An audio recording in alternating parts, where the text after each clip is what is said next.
Історії світу Вархаммер 40 000. Пришестя звіра. Епізод 1.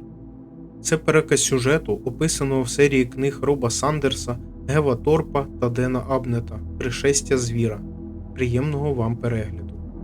Історія Імперіуму сповнена звершень. Великий хрестовий похід, єресь Хоруса, довга війна і падіння Кадії. Це історії, описані кров'ю трильйонів людей протягом 10 000 років. Але ці кампанії далеко не повний список тих важких років, коли доля Імперіуму висіла на волосині, і вистачило б маленького дотику, щоб обвалити її в безодню.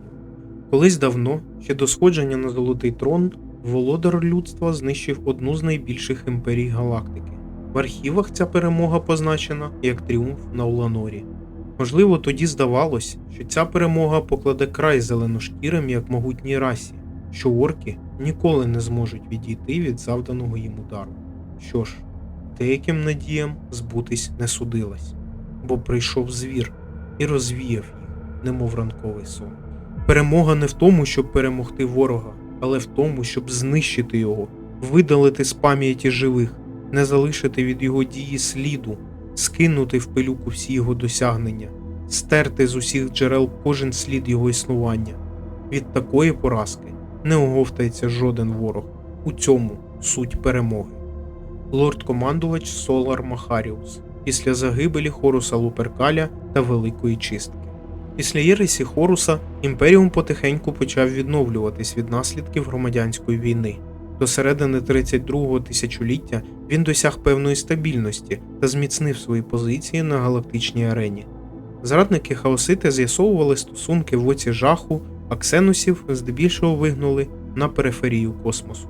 Ніщо не віщувало біди, і більшість космічного флоту Імперіуму пішло на прикордонні регіони космосу, а направляв цю незламну армаду флотоводець на ім'я Ленсанг.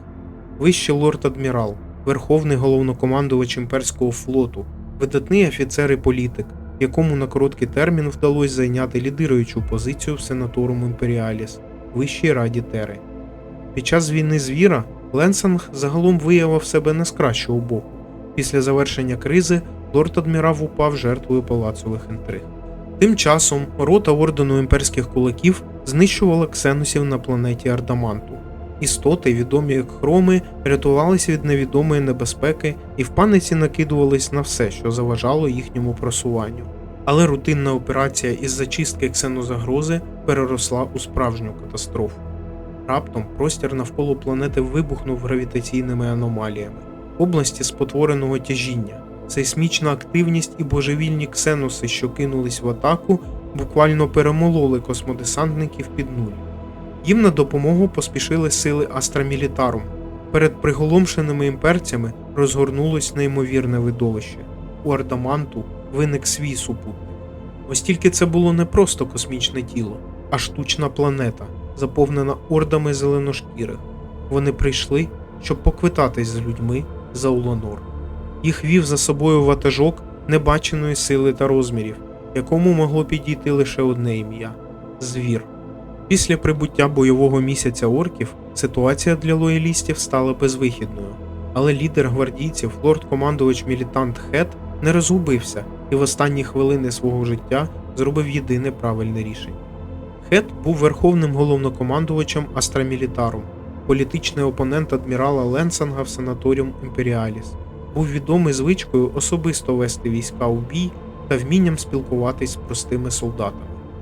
Перед знищенням свого флагману Хет встиг відправити повідомлення на Теру, попередивши Імперіум про вторгнення зеленошкірих та бойовий місяць. Так розпочалась війна звіра. Фортеця – це жива істота. Її командир – мозок, стіни – кістки, сенсори – очі та вуха. Гарнізон – це кров твердині, а її кулаки – це зброя. Звідси випливають два висновки. Відмовить орган і фортеця помре. А якщо вона помре, жоден орган не вціліє сам собою. Морден Бар – фахівець із укріплень. Бій на Ардаманту став для людей справжньою бійнею і великою трагедією для всього Імперіуму. На допомогу вийшов залишок ордену імперських кулаків та майже весь його бойовий флот, але імперці недооцінили рівень загрози. Незліченні орди зеленошкірих, природні та гравітаційні аномалії, спричинені прибуттям бойового місяця, нещадно та швидко винищили захисників людства майже цілком. Астарте згинули цілими ротами, і невдовзі з усього ордену імперських кулаків залишився лише один бойовий брат. Капітан другої роти, також відомої як рота Стіни Денного Світла, Курланд, якого було тяжко поранено, в результаті чого він впав у відновлювальну кому. Капітан другої роти Курланд – останній Астарте свого ордену до його повторного заснування, про яке ми поговоримо трохи пізніше. Для перемоги у війні звіра порушив Кодекс Астартес. Згодом видатний політик, лорд-командувач Імперіуму та засновник Караула Смерті. Урочі бойові місяці – справді страшна зброя. Їхня телепортація була згубною для планети супутників, яким не пощастило знаходитись поряд. Сили гравітації божеволіли, розриваючи небесні тіла. Силові щити кожного місяця могли витримати неймовірну кількість ворожого вогню, і один їх дотик змушував щити та двигуни імперських кораблів вибухати. Достатньо було одного удару їхнього гравітаційного батогу, щоб цілі ескадри крейсерів перетворювались на палаючі уламки. А рельєф деяких місяців складав обличчя неймовірних розмірів, і по волі звіра це обличчя могло рухатись чи навіть говорити. На додачу до всього, кожен такий планетоїд був не лише величезною озброєною платформою, а й порталом для нескінченних орд зеленошкірих. Процес створення кожного місяця означав загибель якоїсь планети, тому що її буквально перемелювали на частини, а з уламків мертвого світу будували новий місяць. Після кожної телепортації її потрібно було заряджати фрагментами небесних тіл. Що це означало? Ще більше руйнувань, катастроф і смертей. Ардаманту після загибелі імперських кулаків спіткала така сама участь. Місяць поглинув її цілком. Ось із таким космічним чудовиськом довелось зіткнутись капітану Курланду, його бойовим побратимам і всьому Імперіуму. На щастя, 3 виживших кулаків, які впали у відновлювальну кому, підібрала експедиція Механікус на чолі з Магусом Домінусом Аргусом Ван Аукінем. Незважаючи на всі зусилля техножреців, 2 товаришів Курланда померли, не приходячи до тями. Саме тоді капітан другої роти став останнім імперським кулаком, що вижив. Після пробудження Курланд відмовився повертатись на Теру. Він самовільно вирушив у систему ФОЛ, де ініціював секретний протокол під назвою «Остання стіна». Капітан скликав раду спадкоємців Рогала Дорна. На його поклик відгукнулись чорні храмовники, багряні та зразкові кулаки, залізні лицарі та свіжарі. Разом вони здійснили заборонене та немислиме діяння. На час цієї війни ордени спадкоємці Рогала Дорна знову об'єднались в Легіон Астартес. Їм просто не залишалось іншого вибору. Незабаром з'ясувалось, що бойовий місяць, який слуги Золотого Трону побачили на орбіті Ардаманту, був далеко не єдиним. Зеленошкірі ринули на людей кровожерною хвилею. Мільярди орків бешкетували на просторах космосу. Спочатку вони захоплювали окремі субсектори, а далі і цілі сектори. Усюди кипіли бої. Підняли голову єретичні культи, члени яких поклонялись звірові як божеству, хоча це не могло вберегти культистів від його гніву. Але навіть перед апокаліпсисом вищі лорди Тери продовжували ділити владу. Та декому все ж вдалося зрозуміти, що на порозі вже стоїть загибель людської раси.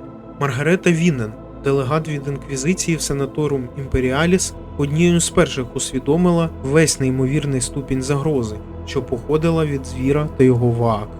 Вона буквально змусила адмірала Ленсанга вивести флот назустріч зеленошкірим, щоб врятувати порт Санктус, важливі корабельні верфі в сегментумі Солар. Силам імперців надали теплий прийом кораблі орків, за зграями яких маячив гігантський силует бойового місяця. У цій битві імперцям довелось несолодко. Зеленошкірі використовували тактику миттєвих абордажів, телепортуючи своїх воїнів прямо крізь пустотні щити бойових кораблів Імперіуму. Кровожерливі тварюки вирізали цілі корабельні команди, розбивали та підривали обладнання. З кожною секундою сотні солдат віддавали своє життя у напруженій боротьбі з переважаючими силами супротивника. Майже втративши надію на перемогу, Ленсанг та його помічники вклали всі сили і вміння у вирішальну контратаку проти бойового місяця. З кожним розрядом її гравітаційного батога перетворювали красу і гордість імперського флоту на покручені палаючі уламки. Але людство перемогло ворога у типовому імперському стилі за рахунок вогневої міці та самопожертви. Їхні гармати послабили захист ворожого флагману, а потім хмари малих кораблів кинулись всередину нього, щоб знищити силові установки.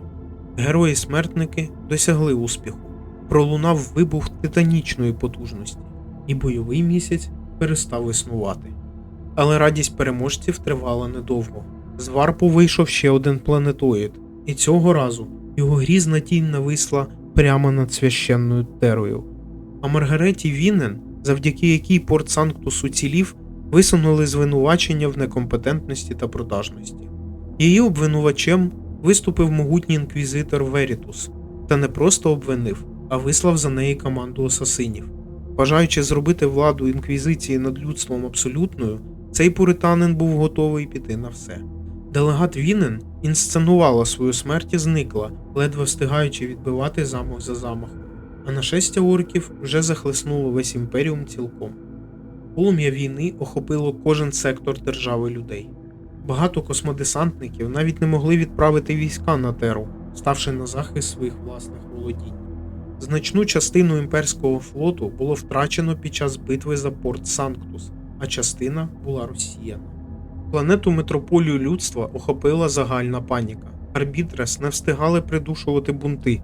Потрапивши у безвихідь, вищі лорди втратили здатність міркувати розумно.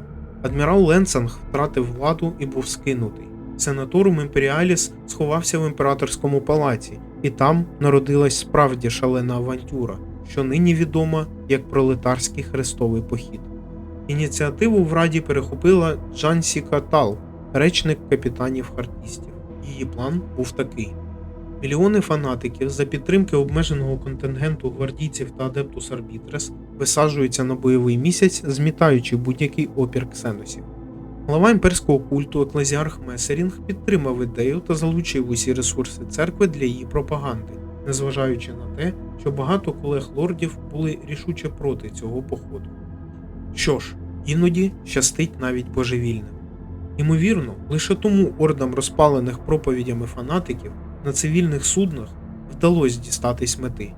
Орки чудово прорядили незлагоджені ряди фанатиків, але все одно це була жива людська хвиля, серед якої подекуди виднілись танки Лемон Рас, Хімери та пекельні гончі. За рахунок однієї лише своєї неймовірної кількості, атакуючим безумцям вдалося потіснити ворогів до самої брами, що вели всередину бойового місяця. За кожен крок люди розплачувались тисячами життів, гори змучених трупів відзначали просування хрестового походу, і вся ця безрозсудна відвага натовпу виявилась марною. Орки просто зрушили гори на поверхні планетоїда, і людей, як комах, розчавили складками місцевості. Пролетарський хрестовий похід було знищено за одну мить.